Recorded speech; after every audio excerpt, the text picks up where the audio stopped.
नमस्कार सभी को, राधे राधे, जय श्री कृष्णा। फिर से हाजिर है साइकोलॉजी की एक और नई क्लास के साथ। और आज का हमारा पहला क्वेश्चन है, इनमें से कौन सी ग्रंथि पीयूष ग्रंथि को नियंत्रित करती है तथा इस प्रकार शरीर की सामान्य तथा अनुपातिक विकास को प्रभावित करती है। किस ग्रंथि की बात हो रही है? पीयूष ग्रंथि। ऑप्शन हमारे पास है यौन ग्रंथि, थायराइड ग्रंथि, मूत्र ग्रंथि या फिर इनमें से कोई नहीं। तो देखिए, पीयूष ग्रंथि की बात करें तो इसका जो आकार होता है वो मटर के दाने के समान होता है, बहुत ही छोटी सी होती है ये। और ये स्वयं नियंत्रित होती है, स्वयं नियंत्रित होती है। इसका दूसरा नाम मास्टर ग्रंथि है।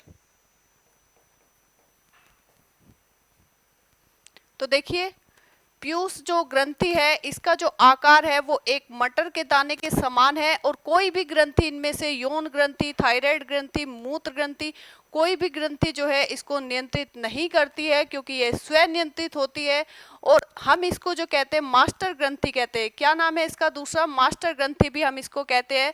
तो आंसर रहेगा हमारा डी, इनमें से कोई नहीं। नेक्स्ट, व्यवहार का करना पक्ष डैश में आता है?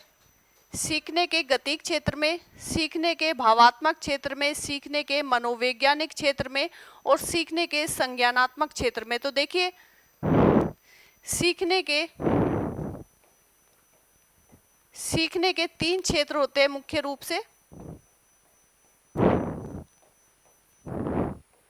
सोचना,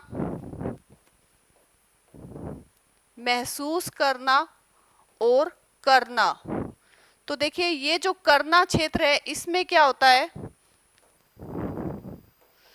शरीर के अंगों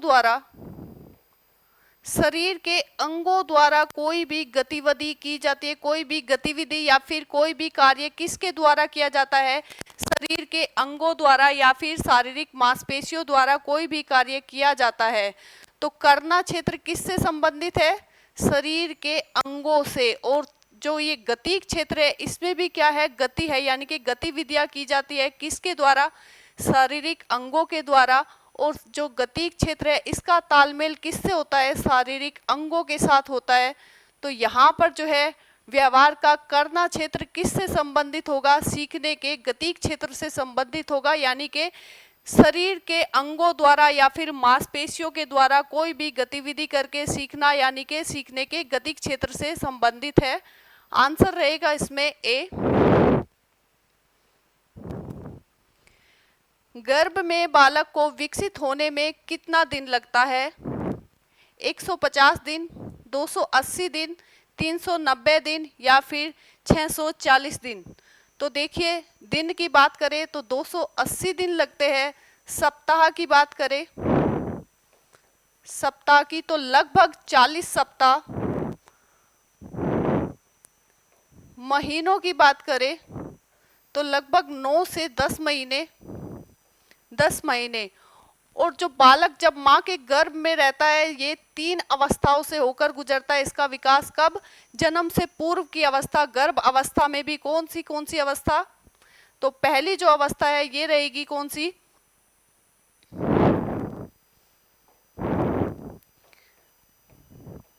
डिंबावस्था। दूसरी रहेगी पिंडावस्था और तीसरी रहेगी भ्रूणावस्था। भ्रूणावस्था। तो देखिए, जन्म से पूर्व जब एक बालक माँ के गर्भ में होता है कितनी अवस्थाएं होती है? गर्भ में भी 3 अवस्थाएं, डिंबावस्था, पिंडावस्था, भ्रूणावस्था। दिन कितने लगते हैं? 280 दिन। सप्ताह की बात करें तो लगभग 40 सप्ताह। और महीनों की बात करें तो 9 से 10 महीने, 9 से 10 माह। तो आंसर रहेगा हमारा इसका बी।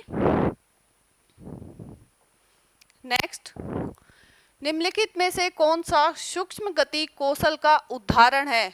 ऑप्शन में है चढ़ना, फुदकना, लिखना या फिर दौड़ना।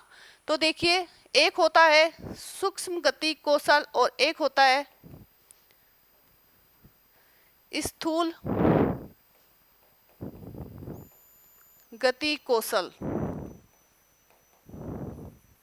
स्थूल गति कौशल, और एक होता है सूक्ष्म गति कौशल। स्थूल गति कौशल में क्या होता है कि हम जो है शरीर की बड़ी मांसपेशियां, बड़ी जो मांसपेशियां है उनका उपयोग कर सकते हैं, जैसे कि पूरे पैरों के द्वारा चलना, दौड़ना, कूदना, या फिर पूरे हाथों का प्रयोग कर सकते हैं किसमें, स्थूल गति कौशल में। लेकिन जो सूक्ष्म गति कौशल है इसमें छोटी मांसपेशियों का प्रयोग होता है, जैसे कि हाथ की उंगली का प्रयोग कर सकते हैं। उसके द्वारा हम लिखना सीख सकते हैं, लिखना, चित्र बनाना, सुई में धागा पिरोना। तो देखिए सूक्ष्म गति कौशल क्या क्या है, लिखना, चित्र बनाना, सुई में धागा पिरोना, या फिर माला पिरोना, माला में मोती डालना। तो देखिए ये सारे ही कौशल कौन से हो जाएगा, सूक्ष्म गति कौशल। यहाँ पर बात क्या है, कौन सा सूक्ष्म गति कौशल का उदाहरण है। तो देखिए चढ़ना क्या है, स्थूल गति कौशल, फुदकना क्या है, स्थूल गति कौशल, दौड़ना क्या है, स्थूल गति कौशल। तो हमने बात की है सूक्ष्म गति कौशल में लिखना, चित्र बनाना, छोटी मांसपेशियों का जो है प्रयोग करता है। ये रहेगा आंसर सी, लिखना। पियाजे के संज्ञानात्मक विकास को किस तरह घटित होने वाला बताया है। 8 अवस्थाओं में संघर्ष के संकल्प के रूप में, जन्म से लेकर वयस्कता तक निरंतर तरीके से, 4 गुणात्मक रूप से विभिन्न अवस्थाओं में, या फिर 3 प्रगतिशील स्तरों पर। तो देखिए किसकी बात हो रही है, जीन पियाजे के संज्ञानात्मक विकास के सिद्धांत की। तो इसमें बताई है इन्होंने 4 गुणात्मक रूप से विभिन्न अवस्थाओं में, 4 इन्होंने संज्ञानात्मक विकास की अवस्थाएं बताई है। कौन कौन सी, संवेदी पेशी अवस्था, ये होते कब से, जन्म से लेकर 2 वर्ष,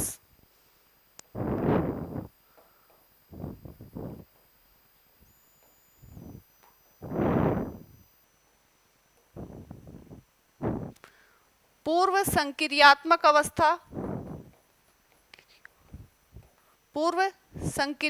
अवस्था, इसके बाद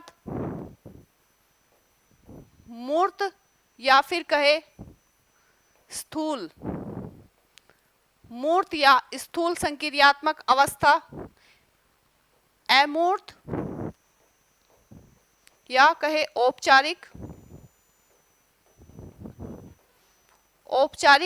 संक्रियात्मक अवस्था।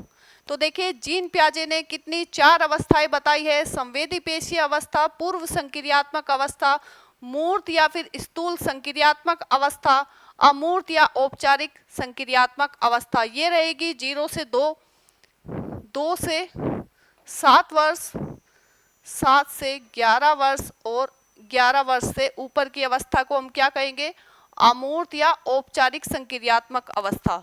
तो कितनी अवस्थाएं इन्होंने बताई है संज्ञानात्मक विकास की, 4 अवस्थाएं।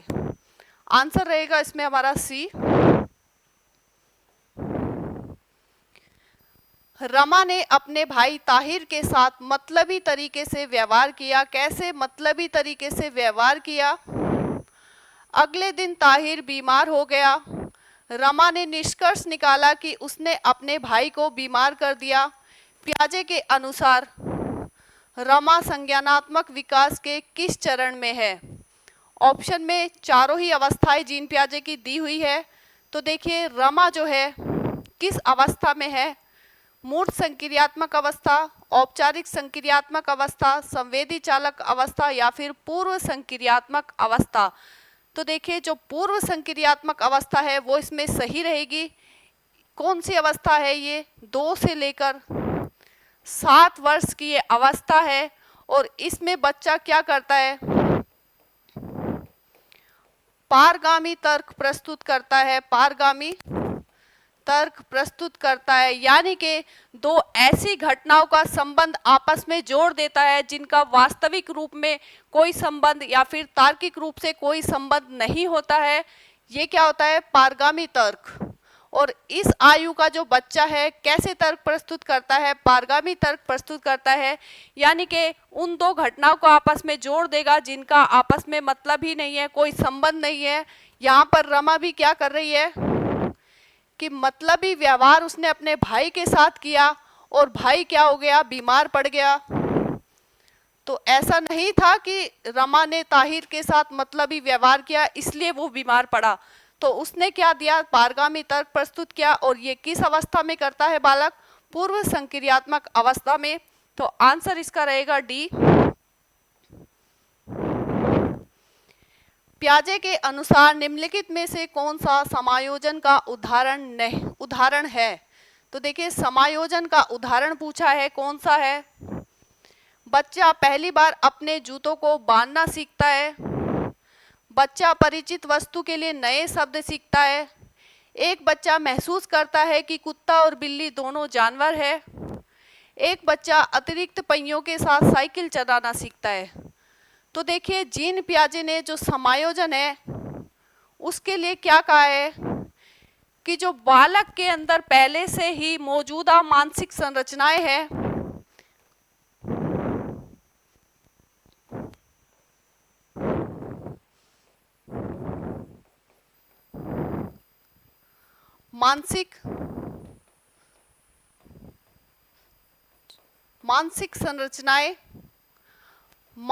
मौजूदा जो मानसिक संरचनाएं हैं एक बालक के, एक व्यक्ति के अंदर, अगर वो नई जानकारी के अनुसार कोई जानकारी नई प्राप्त होती है उसके अनुसार इन संरचनाओं को बदल सके, वही क्या है? समायोजन है।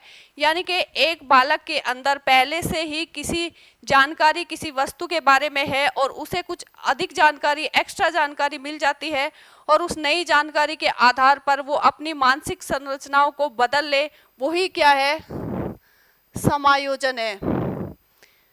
तो इसमें बच्चा पहली बार अपने जूतों को बांधना सीखता है। तो देखिए, वो तो पहली बार ही सीख रहा है, पहले से उसे उसके बारे में कोई जानकारी नहीं है। दूसरा है, बच्चा परिचित वस्तुओं के लिए नए शब्द सीखता है। तो देखिए, वस्तुओं से क्या है? बच्चा पहले से ही परिचित है, यानी कि उसके पास पहले से ही जानकारी है।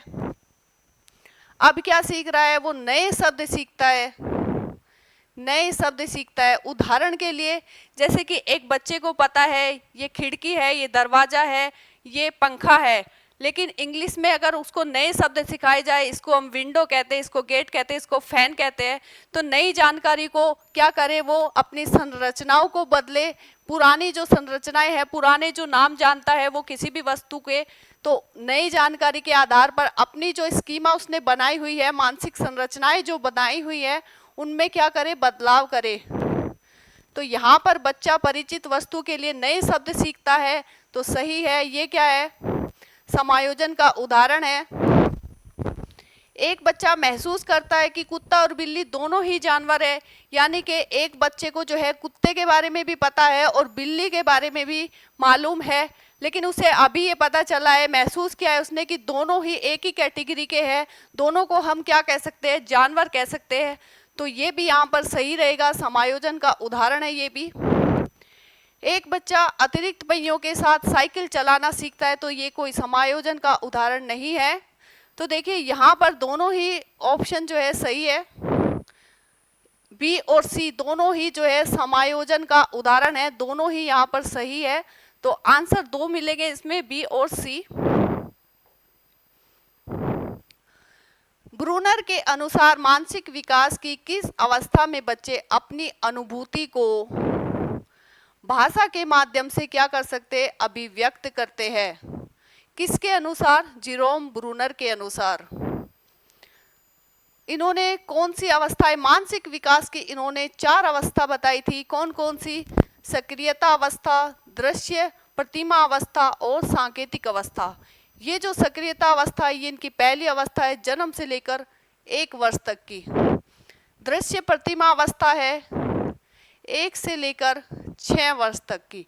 और देखिए ये जो सांकेतिक अवस्था है ये 7 से लेकर इससे ऊपर वाले जो बालक होते हैं उनकी अवस्था कौन सी है, सांकेतिक अवस्था।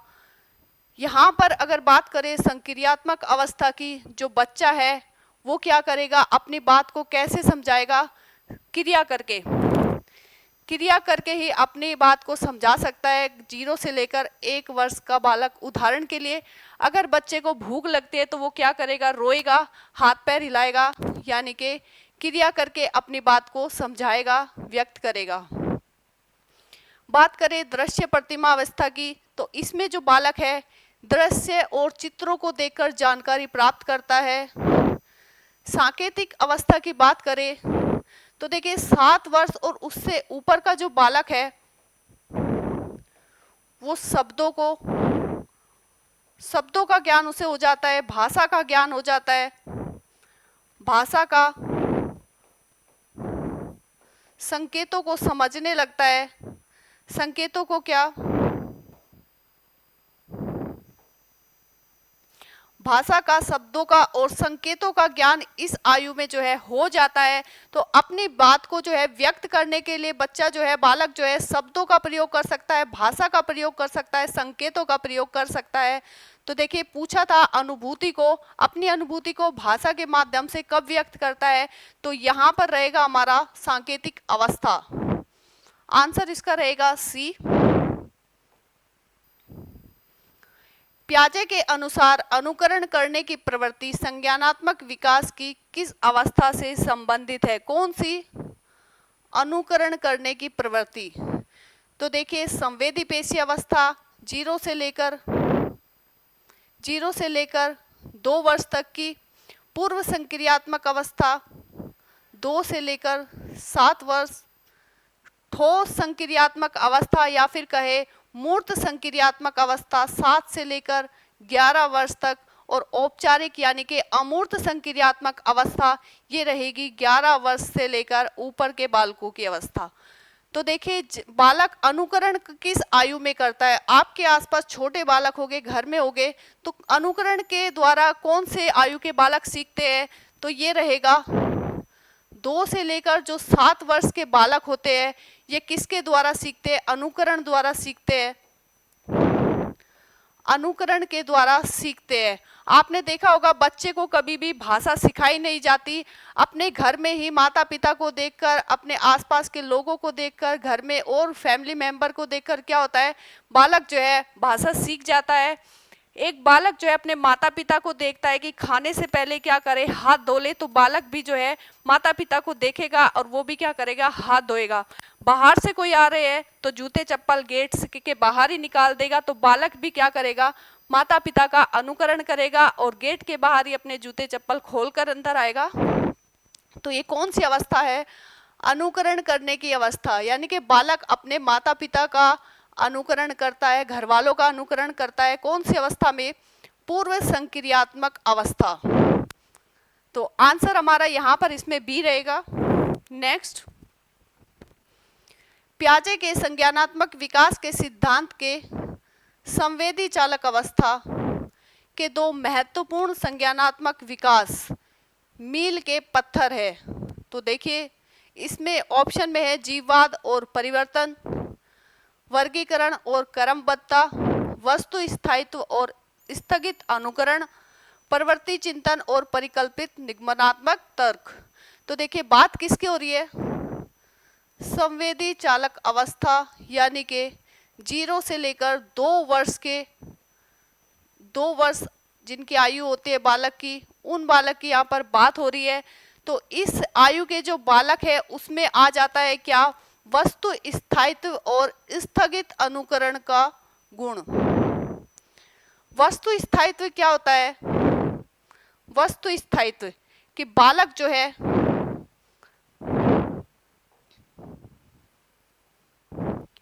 वस्तु स्थायित्व में एक बालक सीख जाता है कि भले ही कोई वस्तु आंखों के सामने ना हो, आंखों के सामने नहीं है, लेकिन फिर भी वह क्या है, अस्तित्व में है। आंखों के सामने कोई वस्तु नहीं है लेकिन फिर भी वह क्या है, अस्तित्व में है। उदाहरण के लिए आप समझ सकते हैं इस उदाहरण से कि अगर आपके घर में 4 से लेकर 5 माह का बालक है और उसको आप कोई वस्तु खेलने के लिए दे सकते हैं, यानी कि आपने भले ही गाड़ी की चाबी उसको दे दी खेलने के लिए, लेकिन जैसे ही आप उससे लोगे तो वो रोएगा। आप कई बार क्या करेंगे कि हम उससे वो वस्तु ले लेते हैं और ऐसे बोल देते हैं चिड़िया ले गई, तो वो बालक क्या समझ लेता है कि सच में ही चिड़िया ले गई, सच में ही चाबी चिड़िया ले गई और अपने वो दूसरे खिलौनों से खेलने लग जाता है। लेकिन जैसे ही बालक 8 से 10 या फिर 8 से 12 माह का होता है, माह का हो जाता है, उसमें वस्तु स्थायित्व का गुण आ जाता है, उसमें वस्तु स्थायित्व का गुण आ जाता है। अब अगर आप उसको कहेंगे कि जो चाबी है वो चिड़िया ले गई, वो मानेगा नहीं, रोने लग जाएगा और उस चाबी को वो वहीं पर ढूंढेगा। उसको पता है कि चाबी यहीं पर है, बस सामने नहीं है लेकिन चाबी यहीं पर है, यानी कि कोई भी वस्तु जो है सामने तो नहीं है लेकिन अस्तित्व में है। तो ये होता है वस्तु स्थायित्व का गुण। बात करें स्थगित अनुकरण, यानी कि किसी भी व्यक्ति को कोई बालक कोई व्यवहार करता हुआ देखता है, तो उसका क्या करता है, कुछ समय बाद ही उसका अनुकरण करता है, उसकी नकल करता है। जैसे कि उदाहरण के लिए अगर किसी बालक की माँ फोन पे बात कर रही है तो बालक अपनी माँ को फोन पे बात करते हुए देख रहा है, कुछ समय बाद ही या फिर मानकर चलिए अगले दिन ही बालक क्या करता है, उसके पास एक खिलौने वाला फोन है और वो जो है नाटक करता है फोन पे बात करने की, जैसे माँ बात कर रही थी ऐसे ही वो भी नाटक करने लगता है फोन पे बात करने का। तो देखिए ये कौन सा गुण होता है, स्थगित अनुकरण का गुण, यानी कि थोड़ी समय बाद रुककर थोड़े समय बाद ही वो क्या करता है, उसकी नकल करता है। तो यहाँ पर जो है संवेदी चालक अवस्था के 2 महत्वपूर्ण संज्ञानात्मक विकास पूछे थे, वो कौन से हैं, वस्तु स्थायित्व और स्थगित अनुकरण। तो आंसर इसमें रहेगा सी। रस्सी कूदते समय पैर में रस्सी फंसने के कारण आउट होने के बाद अरु जो है, अरु कहती है कि उसे रस्सी ने जानबूझकर आउट किया है। कैसे किया है रस्सी ने आउट, जानबूझकर आउट किया है। जीन पियाजे के संज्ञानात्मक विकास सिद्धांत की किस अवस्था में बच्चे इस तरह के तर्क देते हैं।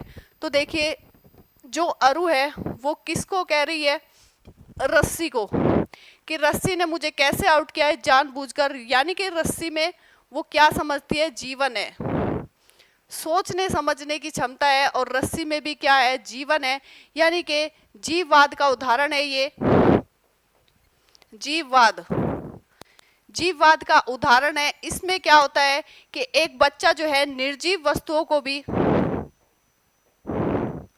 निर्जीव वस्तु में भी क्या समझ लेता है, जीवन समझ लेता है, जीवन समझ लेता है। अभी उसमें जो है अंतर नहीं कर पाती है, किसमें अंतर नहीं कर पाती है, अंतर नहीं कर पाते हैं। इस आयु के बालक जो है अंतर नहीं कर पाते किसमें, निर्जीव वस्तु को भी क्या समझ लेते हैं, जीवन है, इनमें भी निर्जीव और जीव में अंतर नहीं कर पाते हैं, जीव है निर्जीव में अंतर नहीं कर पाते हैं, और निर्जीव वस्तु में भी क्या समझ लेते हैं, जीवन समझ लेते हैं। जीववाद का ये अवधारणा पर आधारित है ये अवस्था। तो कौन सी अवस्था है ये है पूर्व संक्रियात्मक अवस्था। कौन सी, 2 से लेकर 7 वर्ष तक के बालक की अवस्था। तो आंसर हमारा रहेगा डी, पूर्व संक्रियात्मक अवस्था।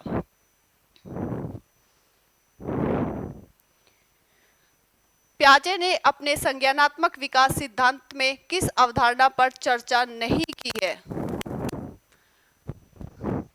आत्मसातीकरण, पृथक्करण, समायोजीकरण या फिर संतुलनीकरण।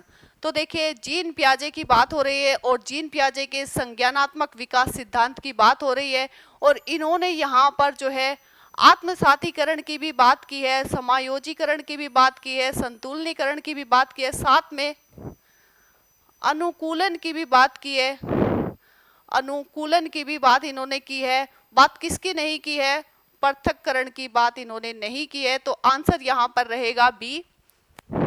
नेक्स्ट, जीन पियाजे के संज्ञानात्मक विकास के सिद्धांत के अनुसार निम्नलिखित में से कौन सी क्षमता मूर्त संक्रियात्मक सोच को पूर्व संक्रियात्मक सोच से अलग करती है? तो देखिए, पूर्व संक्रियात्मक की जो अवस्था है वो कौन सी है? 2 से लेकर 7 वर्ष तक की। और बात करें मूर्त संक्रियात्मक अवस्था, ये रहेगी 7 से लेकर 11 वर्ष तक की। इन दोनों को कौन सी जो है अलग करती है? इंद्रियों का समन्वय, विकेंद्रण, परिकल्पित तार्किकता या फिर वस्तु स्थायित्व। तो देखिए, जो पूर्व संक्रियात्मक अवस्था का जो बालक है, 2 से लेकर 7 वर्ष तक का जो बालक है, वो किसी भी समस्या या फिर घटना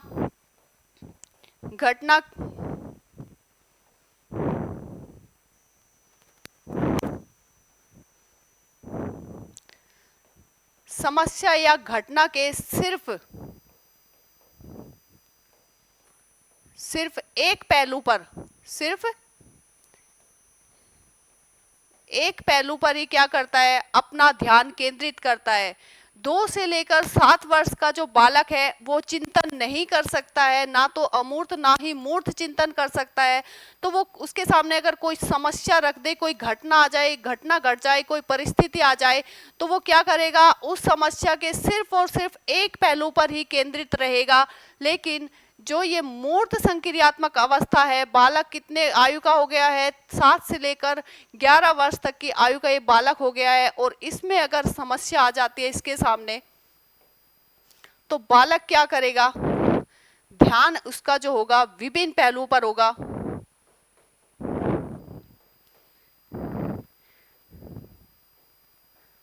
विभिन्न पहलू पर अपना ध्यान केंद्रित करता है, विभिन्न पहलुओं को समझता है, किसी भी समस्या के एक पहलू पर नहीं, विभिन्न पहलुओं पर जो है सोचता है, समझता है। यानी कि उसमें जो है विकेंद्रण की क्षमता विकसित हो गई है। और यही जो क्षमता है ये किसको? इसके विकास, विकेंद्रीकरण की जो क्षमता है, इसका जो विकास हो रहा है, इस आयु में नहीं था और इस आयु में हो गया। तो ये क्या करता है? इसको इससे अलग करता है, पूर्व संक्रियात्मक सोच से अलग करता है मूर्त संक्रियात्मक सोच को। कौन? विकेंद्रण।